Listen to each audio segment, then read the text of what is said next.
Hi friends, అందరూ ఎలా ఉన్నారు? ఈరోజు సరదాగా మా గార్డెన్లో కొన్ని వెరైటీ ప్లాంట్స్ని చూద్దాం రండి. ఈ ప్లాంట్ చూడండి ఫ్రెండ్స్, ఇది చెరుకు, గుర్తుపడరా? దీన్ని మనం టెర్రస్ గార్డెన్లో కూడా పెంచుకోవచ్చు. అంటే నేలలో ఉంటే బాగా వస్తుంది, కాకపోతే టెర్రస్ గార్డెన్లో కూడా మనం పెంచుకోవచ్చు. దీన్ని సరదాగా ఒక ఎక్స్పెరిమెంట్ చేద్దామని స్టార్ట్ చేసాం ఫ్రెండ్స్. మనం తిన్నాగా మిగిలినటువంటి అవి ఉంటాయి కదా, వాటితో వేసామన్నమాట. వస్తుందా రాదా చూద్దాం అనుకున్నా, కాకపోతే చాలా పిలకలు వచ్చేసాయి. ఇప్పుడిప్పుడే గెనుపులు కూడా స్టార్ట్ అయ్యాయి.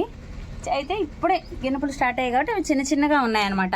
మరి అవి చిన్నగానే ఉంటాయా, ఇంకా చాలా మామూలుగా బయట కొన్నట్టుగా పెద్దవి ఉంటాయా అనేది చూడాలి. బాగా పెద్దవిగా వచ్చినప్పుడు మళ్ళీ మీకు ఇంకొకసారి చూపిస్తాను.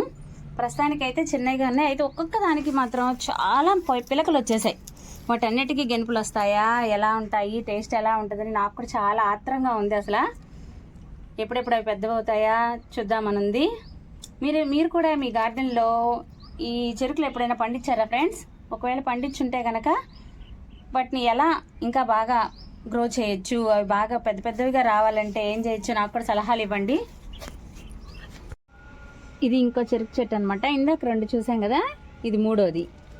ఇందాక అవేమో 2 వాటర్ క్యాన్స్లో వేసాం కదా కుండీల్లో, అది పెద్దగా బలంగా ఉంటుందో వస్తుందో రాదో. ఇది ఒకటి కూడా, ఇక్కడ కూడా ఒకటి చూద్దామని చెప్పేసి ఇది ఒక చిన్న తొట్టిలాగా అనమాట. దీనిలో మట్టి పోసాము, టెర్రస్ పైన ఇది కూడా దీనిలో వేసామన్నమాట.